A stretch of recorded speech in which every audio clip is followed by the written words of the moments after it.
పాడేరు బహిరంగ సభలో చంద్రబాబు నాయుడు గారు ఈ మంత్ ఎండింగ్ కల్లా టీచర్స్ అందరికీ కూడా నియామక పత్రాలు ఇవ్వడం జరుగుతుందనేసి చెప్పడం అయితే జరిగిందండి. హాయ్ ఫ్రెండ్స్, అందరికీ నమస్తే అండి.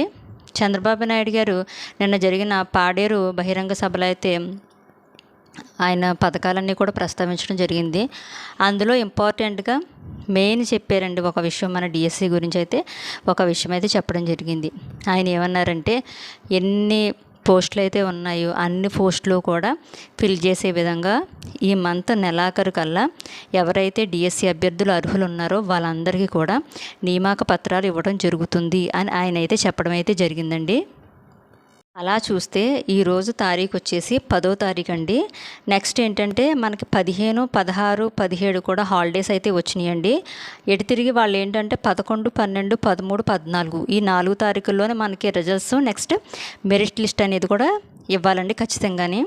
నెక్స్ట్ ఇంకోటి ఏంటంటే ఈ 15, 16, 17 తారీఖులు 3 కూడా మనకి హాలిడేస్ అని చెప్పాను కదా. నెక్స్ట్ 18 నుంచి 23 ఈ తారీఖుల్లో కంపల్సరీగా సర్టిఫికేట్ వెరిఫికేషన్ అనేది జరగాలి. నెక్స్ట్ 24 వచ్చేసి సండే వచ్చింది. నెక్స్ట్ 25 నుంచి 31 ఈ మధ్యలో కంపల్సరీగా మనకి ట్రైనింగ్ అనేది కంపల్సరీగా అయితే ఇవ్వాలండి. అలా అయితేనే చంద్రబాబు నాయుడు గారు చెప్పినట్టు ఆగస్ట్ ఎండింగ్ లోపు మనకి నియామక పత్రాలు ఇవ్వడం అనేది ఖచ్చితంగా అయితే జరుగుతుందండి. అయితే ఈ లోపు మనకి రిజల్ట్స్ ఇవ్వడం అది పాసిబుల్లా అంటే అది గవర్నమెంట్కే వదిలేయాలి. ఎందుకంటే ఇంకా మిగిలింది 11, 12, 13, 14 ఈ తారీఖుల్లో ఇవ్వాలంటే కంపల్సరిగా ఇంకా కోర్టులో అయితే మనకి మార్క్స్ అయ్యి యాడ్ అవుతాయని కొంతమంది అభ్యర్థులు కోర్టుకి అయితే వెళ్ళటం జరిగింది. అవన్నీ ఇప్పుడు ప్రస్తుతానికి అయితే కోర్టులు అయితే జరుగుతున్నాయి. కంపల్సరీగా వారికి మార్క్స్ అనేవి యాడ్ చేయాలి. ఈ బయాలజీ అభ్యర్థులకి అయితే చాలా ఎక్కువ మార్క్స్ అనేవి యాడ్ చేయాలండి. వాళ్ళే ఎక్కువ నష్టపోతున్నారు.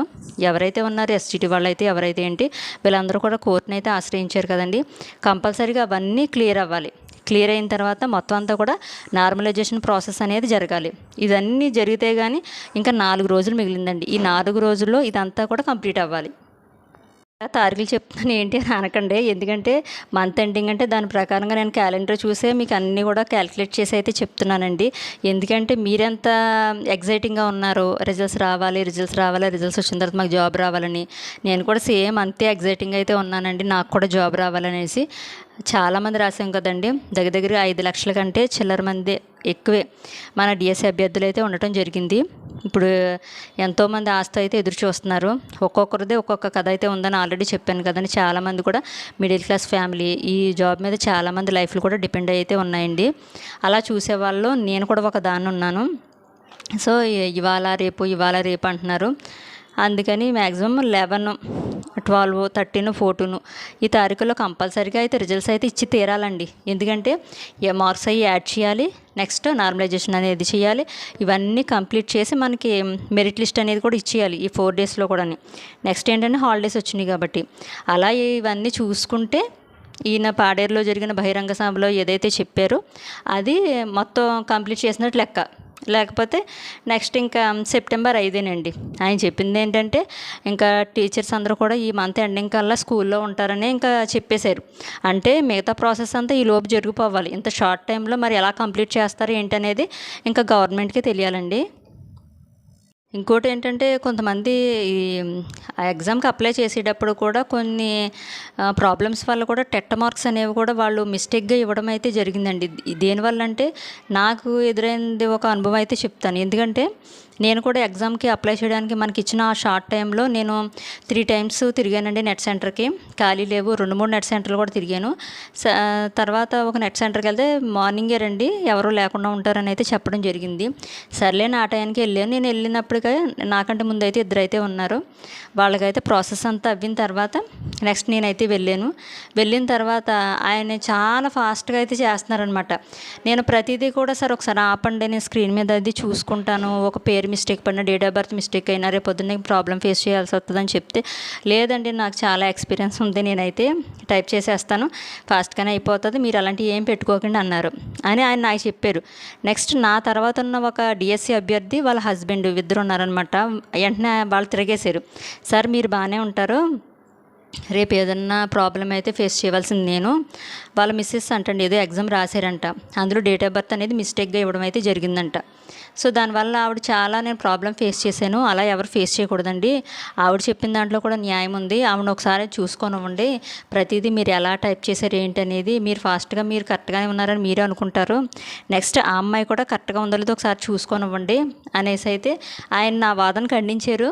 కానీ ఆయన్ని ఆ డిఎస్సి అభ్యర్థులు ఎవరైతే ఉన్నారో వాళ్ళైతే ఆయనకి సమాధానం అయితే చెప్పడం జరిగిందండి. పోన్లేండి, తోటి డిఎస్సి అభ్యర్థి యొక్క ప్రాబ్లమ్స్ ఎలా ఉంటాయనేది ఇంకొక డిఎస్సి అభ్యర్థి అర్థం చేసుకోగలుగుతారండి.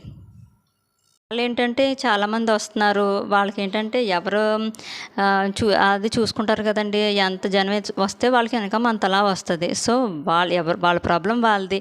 నా తర్వాత ఇంకా నెక్స్ట్ ఇంకొక 10 మెంబర్స్ ఉన్నారు. సో నన్ను కంప్లీట్ చేసి పంపించేస్తే నెక్స్ట్ 10 మెంబర్స్కి వాళ్ళైతే ఈ ఎగ్జామ్కి అప్లై చేయొచ్చు అనే కంగారు కూడా కొంత అండి. సో దానివల్ల కూడా కొంతమందికి టెట్ మార్క్స్ అనేవి ఒకవేళ తేడాగా అయితే పడుండొచ్చు. అలాగే జరుగుండొచ్చండి. ఎందుకంటే నేను ఫేస్ చేశాను కాబట్టి ప్రాబ్లం అనేది చెప్తున్నాను అనమాట. ఇలా కూడా జరుగుతుంది, ఒకవేళ జరుగుండొచ్చు అనే ఉద్దేశంతో చెప్తున్నాను. బహుశా వేరే వాళ్ళకి కూడా టెట్ క్వాలిఫై అయిన వాళ్ళకి కూడా హాల్ టికెట్ రావడానికి కూడా ఇది ఒక రీజన్ అవ్వండొచ్చండి. ఎందుకంటే బై మిస్టేక్ ఒకవేళ మనం ఎన్ని ఎగ్జామ్కి అప్లై చేసినా ఒకే హాల్ టికెట్ నెంబర్ వస్తుంది కాబట్టి ఆ నెంబరే ఇంక ఎన్ని ఎగ్జామ్స్కైనా అదే కాబట్టి ఒకవేళ ఒక నెంబర్ కొట్టబోయి ఇంకో నెంబర్ అయినా కొట్టుండొచ్చు. దానివల్ల కూడా బహుశా ఒకవేళ హాల్ టికెట్లు అనేవి వచ్చి ఉండొచ్చండి. ఈ రీజన్ వల్ల కూడా బహుశా కావాలని మన అభ్యర్థులు మోసం చేయకపోయినా ఈ మిస్టేక్ వల్ల అయినా సరే ఒకవేళ జరిగి వాళ్ళకి హాల్ టికెట్లు అనేవి రావచ్చు. ప్రస్తుతానికి ఇప్పుడు ఈ డిస్కషన్ జరుగుతుంది కాబట్టి చిన్న ఇన్ఫర్మేషన్ అనేది ఇవ్వడం జరిగిందండి. ఎందుకంటే నా లైఫ్లో జరిగింది నేను ఏదైనా సరే చెప్తానండి. వేరే ఒక లైఫ్లు కానీ అవి కూడా నేను డిస్కషన్ చేయను. నాకు సంబంధంగా నాకు రిలేటెడ్గా ఉన్న ఏ విషయాన్నైనా సరే కంపల్సరీగా నేను మీతో షేర్ చేసుకుంటాను. ఎందుకంటే నేను ఒక డిఎస్సి అభ్యర్థిని. మనం ఎన్ని ప్రాబ్లమ్స్ ఫేస్ చేస్తున్నామో ఒక డిఎస్సి అభ్యర్థి యొక్క బాధ ఇంకొక డిఎస్సి అభ్యర్థి అర్థం చేసుకుంటాడనే ఉద్దేశంతో నేను ప్రతి విషయం కూడా మీతో షేర్ చేసుకుంటున్నానండి. ఓకే ఫ్రెండ్స్, ఏది ఏమైనా 11, 12, 13, 14 ఈ 4 తారీఖుల్లో కంపల్సరీగా మనకి రిజల్ట్స్ అనేది రావాలని అయితే అనుకుంటున్నాను. ఎందుకంటే వేరే ఆప్షన్ లేదండి మనకి. ఈ రిజల్ట్స్ వచ్చేస్తే కనుక వేరే ఏదన్నా చేసుకుందామా జాబ్ అనేది కొంచెం మనం కూడా ప్రిపేర్ అవ్వాలి కదండి. ఓకే ఫ్రెండ్స్, ఈ వీడియో నచ్చితే కనుక ఒక లైక్ చేయండి, కామెంట్ చేయండి. మన ఛానల్ కొత్తగా చూస్తే కనుక సబ్స్క్రైబ్ చేసుకోండి. ఓకేనా ఫ్రెండ్స్, బాయ్ ఫ్రెండ్స్.